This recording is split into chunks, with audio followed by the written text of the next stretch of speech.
update na ang mga bata natin sa Baby Scholar, no? Pagpatuloy nyo lang yan, no? Dahil ang Panginoon po ang ating napupuri nandyan sa mga sayaw na yan, mga kapatid. Ayan, welcome po sa lahat. Welcome po sa pangalawang simbang gabing pasalamat po, no? Mula sa bata hanggang sa malaki na. Huwag lang matanda. Ayan. Bago po tayo magsimula, tayo muna ay manalangin. Amang banal, Diyos na dakila, Diyos na mga pangyarihan sa lahat. Lord, salamat po Diyos sa pagkataon na muli na kami po ay pinagtitipon agad sa iyong mga sambahan upang papurihan ka, Panginoon, pasalamatan ang iyong dakilang pangalan agad.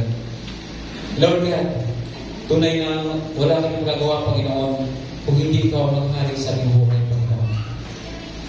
Lord, dalangin namin agad sa aming mga kapatiran na hindi man namin nakasama, Panginoon, ngunit ikaw po patuloy, Panginoon, ang abot sa kanila.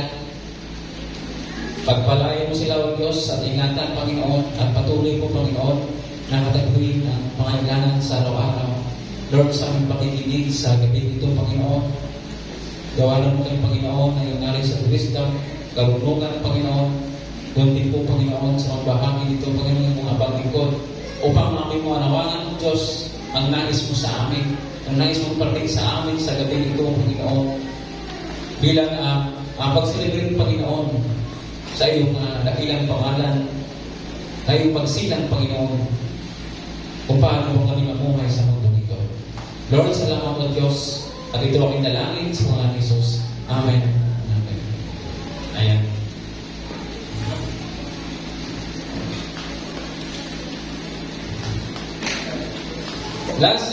Last po na ating simbang pagsalamat, no? Noong Saturday, no? Bago po nag-visit si Pastor Dante, sabi po ni Pastor Marlon, no, na ilang taon po na nanahimik po ang ating Panginoon, na wala po silang ginawa, kundi hinayaan po ng Panginoon na gumawa ang mga tao sa sanlibutan. At doon, no, nakita ng ating Panginoon na tila, no, ang mga tao ay patuloy na gumawa at dumakat po sa kadiliman. Kaya yung po yung udyat niya na ipadala po, no, ng ating Panginoon ang kanyang kaisang-isang anak, Jesucristo, upang iligtas po tayo, no, doon sa kadiliman at kailangan mabigyan tayo ng liwanag para mabuhay tayo na naayon po sa kalooban ng Diyos. No? Ang ang ating tema ay Light of Christmas. Pero ngayong gabi po, mga kapatid, hayaan niyo muna na dalhin ko muna yung dark side ng Christmas.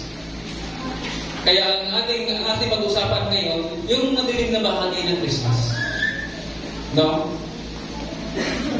Pag dumating na po, no, ang Germans,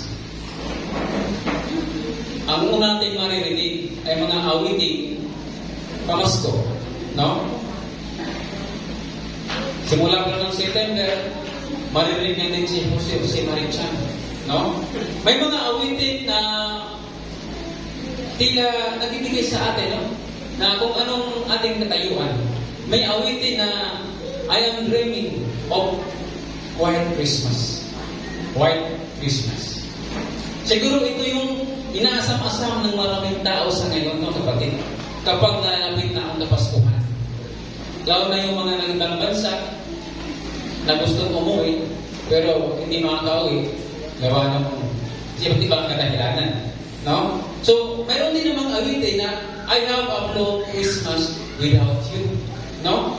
So, at mukhang malungkot ang nilalaman ng awitin ito. Mayroong kulang sa kanya ng Pasko. No? So, maraming tao sa ngayon, ang nasa isip lang ay kagandahan ng Pasko. Mga palangting sa Pasko, no? Maraming pera, no? Mayroong ganon. No? Nung maliit pa ako, nung sa probinsya pa, tuwing Pasko, pinipili lang namin yung bahay kung saan kami mangangaroling. Kasi binabase namin sa dekorasyon ng bahay. Pag maraming ilaw, sabihin, malaki magbigayan. No? 20 magbigayan. Pagka ganon, mga araw kasi, 10 piso, 2 piso, 20, pinakamataas na po yun. Kaya pinipili namin, alam namin yung bahay na hindi talaga nagbibigay, puro patawad. Kaya pinipili na talaga namin. No? So, nais kong biglang diino ang mga pangyayaring ito. Nais kong dalhin mo na yung light doon sa dark. Hindi dahil madilim sa labas. Nang kapaskuhan na yung gabi. Upang matimbang natin na maayos kung ano ang kahulugan ng Pasko no, sa ating buhay. Ang dark side ng bahagi ng Pasko ay tumutukoy sa mga unang pangyayari ng Pasko, kapatid. Noong panahon ng paghahari ni Haring Herodes, nais niyang matuklasan kung saan ipinanganak ang hari ng mga Hudyo. No? Ngunit iba ang kanyang iniisip, kapatid. Iba ang kanyang motibo. Ang nais niya ay gusto niyang patayin yung bata. No? Isinilang si Jesus sa isang mabahong sabsaban. Ba't ko sinabing masabang sabsaban? Kasi ano na yung dumi ng hayop, hinang hayop. Walang magpatuloy sa kanya. No? Ang mga tao noong time na yun sa Bethlehem ay abala sa iba't ibang pagkakitaan dahil maraming mga balikbayan. And yet, no? Ang mga bahay panuluyan ay walang bahati para doon sa mga asawang Jose at Maria. Kaya doon sila tumuloy sa sabsaban. Kaya dito nagsimula ang madilim at malamig na gabi. Sa isang maruming lugar, sa sabsaban ay isinilang ang isang lalaki. Ang pangalan niya ay si Jesus, ang tagapagligtas ng kanyang bayan. So ang ating pinaka-main point dito, kapatid, ngayong gabi ng ating simbang pasasalamat, bakit pinahintulutan ng Diyos na isilang si Jesus sa isang marumi at mababang lugar? Ano ang kahulugan nito sa ating buhay? Bakit ngayon parang napakalayo na ang tunay na kahulugan at layunin ng kapanganakan ni Jesus? Kahapon po, pumunta po ako sa Tosing. Nilakad ko lang po doon sa Manitawiran doon, Podkids. Mayroong nakapwisto doon na yung nagpapalimos. Habang palapit ako sa kanya, may isang karton na pinilas siya. At habang dumaan ako sa harapan niya, sinusulat niya, ang Pasko ba'y para lang sa maraming pera? Malaking question mark. Hindi ko hinantay kung ano ba ilulugtong niya. Ang tunay ba na Pasko ay para lang sa mayayaman? Ang sabi dito sa Matthew chapter 1 verse 21, kapatid, magsilang siya ng isang batang lalaki at Jesus ang ipapangalan mo sa sanggol sapagkat iligtas niya ang kanyang bayan sa kanilang mga kasalanan. So, sa tunay kapatid, na parito ang ating Panginoon upang alisin po ang tao sa kadiliman. At sinabi din sa unang Juan, sa 3 verse 5, nalalaman ninyong na parito si Kristo upang pawiin ang ating mga kasalanan. At siya ay walang kasalanan, kapatid. Ang Panginoon ang gumawa niyan para sa atin. Kaya maliwanag po sa ating binasa, ang layunin ng pagparito ni Jesus ay upang tayo ay maligtas sa kasalanan. So, ibig sabihin niyan, kapatid, ang dark side ng Pasko ay kasalanan.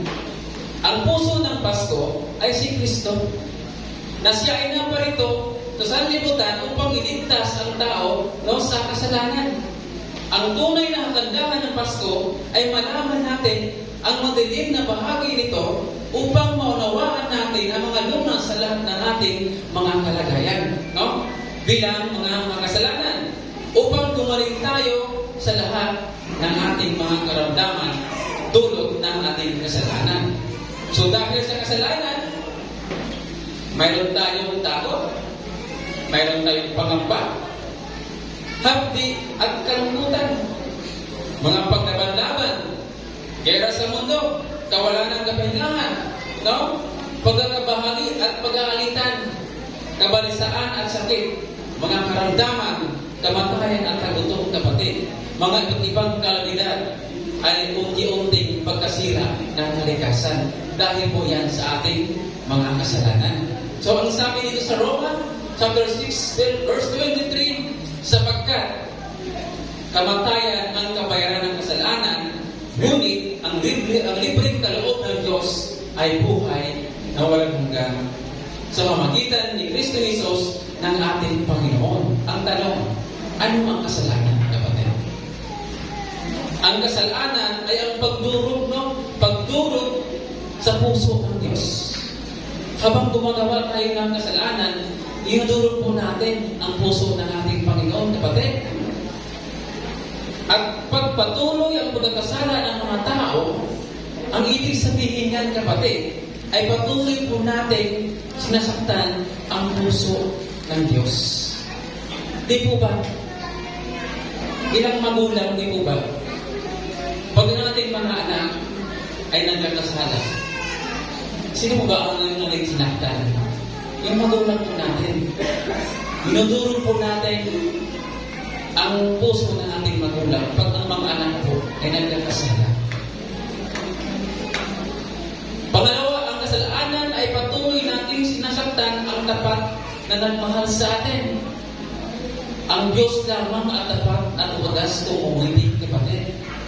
Maging sino ka man. Kahit sino ka man, kapatid. Siya po ang tapat at wagas kung umibig. Mahal niya ang mga makasalanan. Habang tayo ay patuloy na gumawa nito, ay sinasaktan po natin ang Diyos na nagmahal sa atin ng lubos. Ang pinakamahapdi ng naranasan ng isang tao ay kung nagkasala ang kanyang minamahal. At siya ang naako ng kasalanan hindi naman niya ginawa.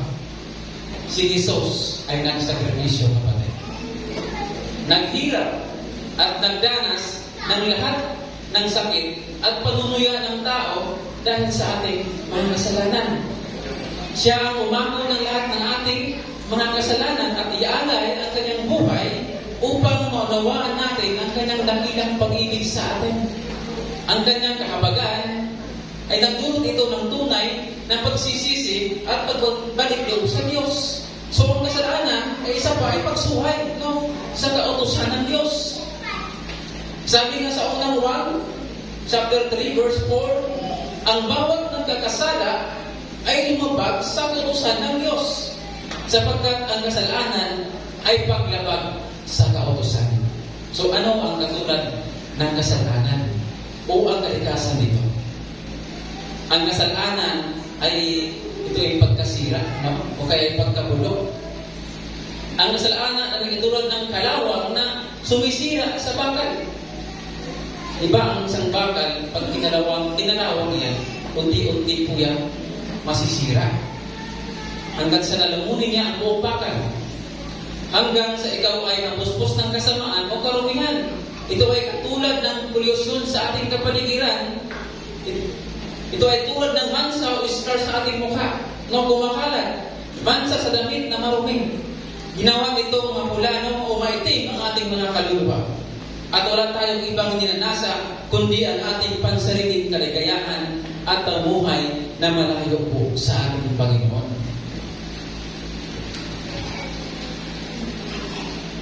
Sabi nga sa Roma, chapter 5, verse 12, ang kasalanan ay pumasok sa sanlibutan sa pamagitan ng isang tao.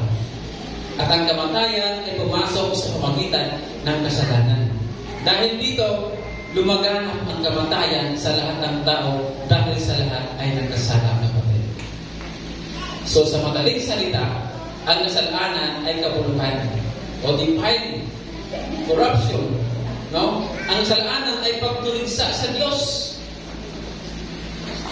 Sabi nga sa Leviticus chapter 26, verse 27 to 28, at kung sa kabilang ito hindi pa rin kayo magbago at patuloy pa rin sumuway sa akin, magsisiklab na ang aking galit sa inyo at ako mismo ang magparusa sa inyo ng mga pitong ibayo dahil sa inyong mga kasalanan. So ang kasalanan ay sampal po sa Diyos. Ito ay pagtuligsa sa mga kalooban ng Diyos sa ating buhay. Habang tinutuligsa natin ang Diyos sa pamamagitan ng ating mga sa ating pamumuhay at makakaasa tayo ng kagupit ng Diyos sa ating buhay. Inarawan ng Diyos dito na kapag tayo ay patuloy na nagkakasala, tayo ay isang rebel sa Diyos. Rebel din tayo sa ating Panginoon. Ang isang rebel sa pamahalaan ay wala nang nakitang tama sa gobyerno. Di po ba? Ang lahat ay mali. Ganon din sa Diyos. Kapag tayo ay revealed, tayo ay oposisyon sa mga plano ng Diyos sa ating buhay, kapatid. So, ang salitang Hebreo, ang kasalanan ay tinatawag ng pasya. Ito ay nangangahulugan ng rebellion o nagre-rebelde ka. Hindi lang sa pamahalaan, kundi pati sa ating Panginoon. Ang kasalanan ay kawalan ng utang na loob, kapatid, o ingratitude. Ito ay pagtalikod sa Diyos para bang walang nagawa ang Diyos sa ating buhay. No? Kaya ka tumalikod. Dahil sabi nga sa gawa, sa 17 verse 28, sapagkat hawak niya ang ating buhay, pagkilos at pagkatao, tulad ng sinabi ng ilan sa inyong mga makata, tayo ay mga anak niya. At sinabi din dito sa Matthew, chapter 5, verse 45, upang kayo'y maging tunay ng mga anak na iyong Ama na sa langit, sapagkat pinasisikat niya ang araw sa mabuti, gayon din sa masasama. At napapalaunan siya sa mga matuwid at din sa mga di matuwid. So ang kasalanan ay kinasusuklaman ng Diyos, kapatid. Mahal niya ang makasalanan, ngunit galit siya sa kasalanan. Mahal niya ang makasalanan, ngunit galit siya sa kasalanan. Sabi nga sa Roma, chapter 3, verse 23, sapagkat ang lahat ay nagkasala at walang sino mang nakaabot sa kalwalhatian ng Diyos. So lahat po tayo ay nagkasala. Wala pong perfecto ang bawat isa sa atin. No? Sabi nga sa Efeso chapter 2, verse 2 to 3, sinusunod ninyo noon ang masamang takbo ng mundo at napailalim kayo sa prinsipi ng kasamaan. Ang Espiritong naghari sa mga taong ayaw pasakop sa Diyos. Ang totoo, tayong lahat ay dati rin namuhay ayon sa ating laman at sumusunod sa masamang hilig ng katawan at pag-iisip. Kaya sa ating likas na kalagayan, kabilang tayo sa mga taong kinabubuutan ng Diyos. Kaya ang kahantungan po nito ay sa apoy punang emberno, kapatid. Bakit po nangyayari ang lahat ng ito? Dahil ito ang tunay na mensahe ng Kapaskuhan, kapatid. Ang maunawaan natin ang madilim na bahagi ng Paskong hanggang sa makalaya tayo dito. At makita po natin ang liwanag ng kagandahan ng Pasko. Ang liwanag ng Ebanghelyo ng ating Panginoon. Dapat tayo ay nagniningning tulad ng bituin sa kalangitan. No? Sabi ni Apostol Pablo, siya ang pinakamasama sa lahat ng makasalanan. Ngunit dahil sa habag ng Diyos, sa biyaya ng Diyos, ay naligtas siya sa pamamagitan ni Jesucristo. No? Si Jesucristo ang regalo ng Diyos, kapatid. Ang isang regalo ay tinatanggap mula sa nagkaloob nito. Ang regalo ng Diyos ay buhay na walang hanggan kay Kristo Jesus. Ano nang sabi doon sa John 3:16? Pinaka-familiar na verse. Ang iba rito, memorize na. Sapagkat kayo na lamang ang pag-ibig ng Diyos sa sangkatauhan.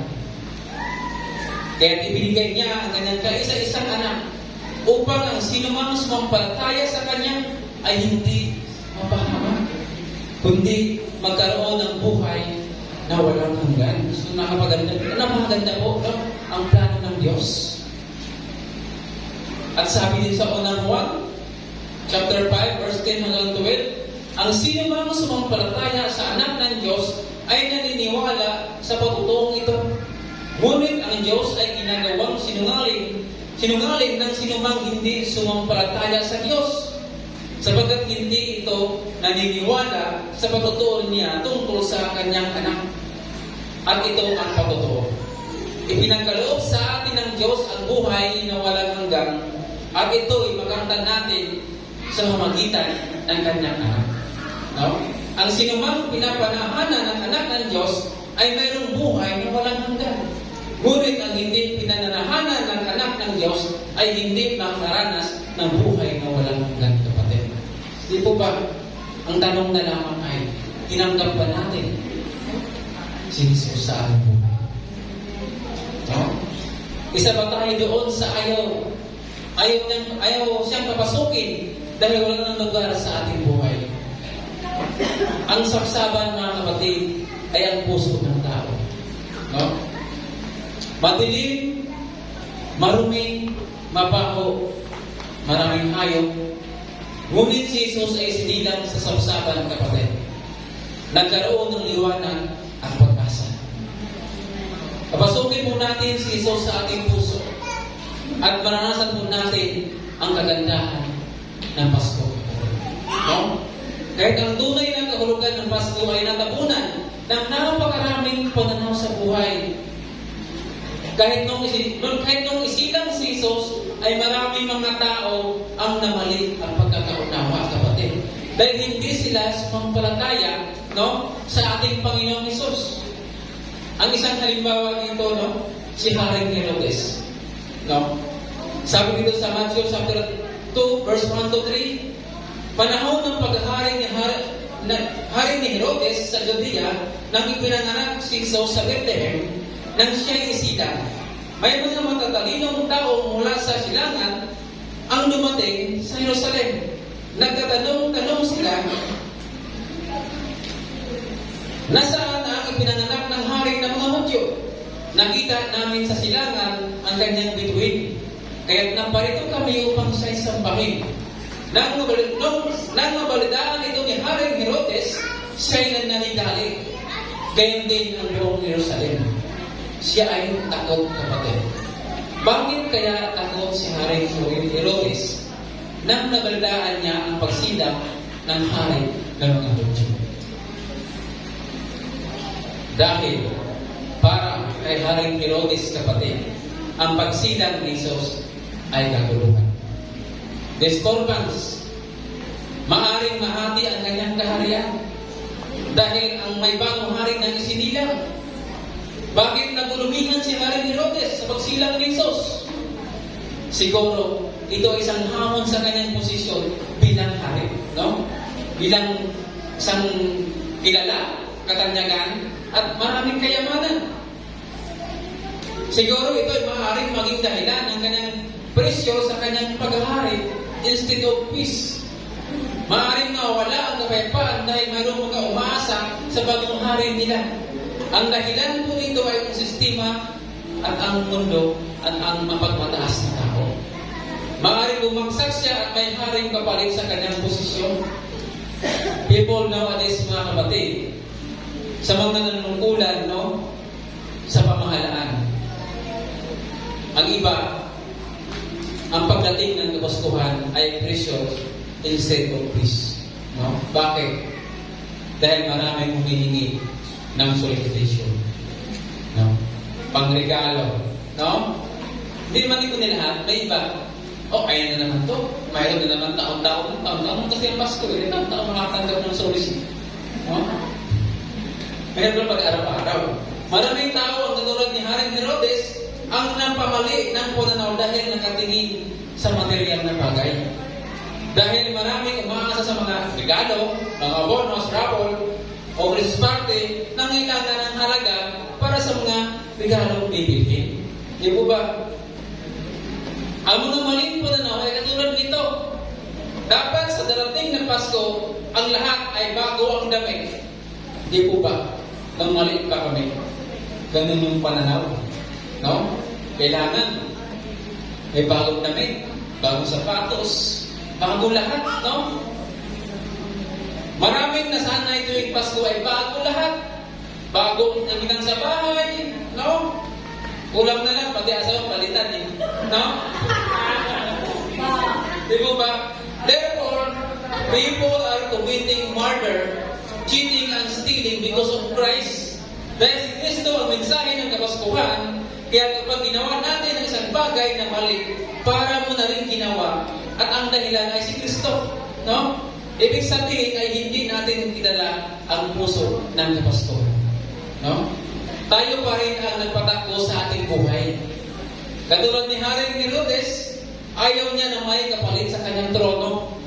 Kaya ang kanyang ginawa ay puro pangliling lang sa kapwa. no? Maging ang tatlong mago ay nais ng linlangin. Nagpapasupunan kung saan sinilang ang bagong hari. Kunyari, gusto niyang sambahin, no? Pero ang totoo ay nais siyang patayin po si Jesus, kapatid. Hindi po niya sasambahin. Dahil para sa tatlong mago na ito, ang pananaw nila sa pagsilang ng Jesus ay isang pagkakataon na hindi dapat palampasin. No? Matagal na nila itong inaabangan sa kanilang buhay. Pinaniniwalaan, pinag-aralan ng mahabang panahon at inasahan nila darating sa kanilang kapanahunan. Ang Pasko para sa kanila ay paghahanap sa tunay na Diyos upang sambahan, kapatid. Hindi po pagsa-shopping sa mall para makabili ng regalo o kagamitan tuwing Pasko. Pumunta sila sa lugar kung saan nandun si Jesus upang magbigay ng galang at maglagay ng kaloob, kapatid. Ang kaloob na ito ay may kaugnayan sa Diyos. Sa ngayon, maraming nagkaloob sa Diyos na wala pong kaugnayan. No? Ano po ang ibig sabihin nito? Na walang kaugnayan. Maraming nagkaloob sa Diyos na walang kaakibat ng pananalig, kapatid. Di po ba? Hindi po ito isang excuse gift lamang o munito-munita. Walang pala pununtahan tuwing Pasko. Kundi sa kanilang kaloob ay pinaparangalan muna nila ang Diyos. No? Christmas is to give glory and praise God. No? Christmas is to speak the good news of salvation. No? Christmas is peace and joy in His heart. Ipagdiwan po natin, kapatid, ang Kapaskuhan ayon po sa ating mga kaya at hindi po tayo mangungutang ng 5 para buuga po ang ating handaan. No? Ngunit kung kaya natin na bungga dahil pinagpala po tayo, ibahagi po natin sa iba. Ngunit, huwag natin kalimutan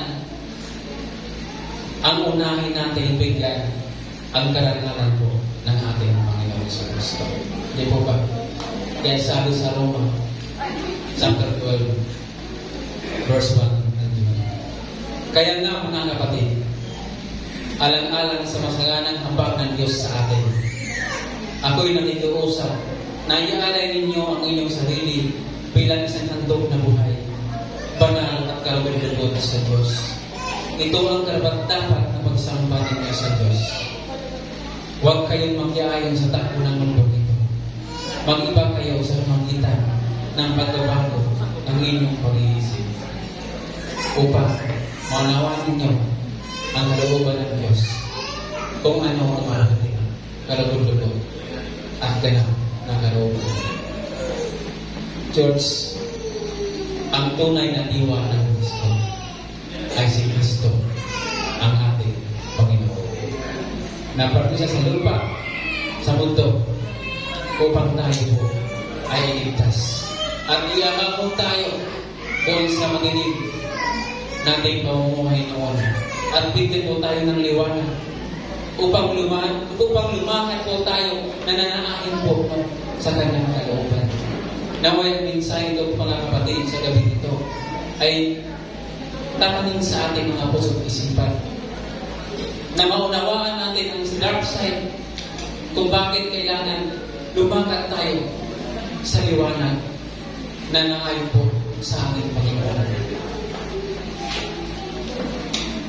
Kaya mga kapatid, sa gabi nito, panatilihin po natin na tayo po ay nag-iningning tulad ng bituin sa kalangitan upang pagitan ng iba na tayo na ay mga tunay na alagad ng ating Panginoon. Isang magandang gabi po sa ating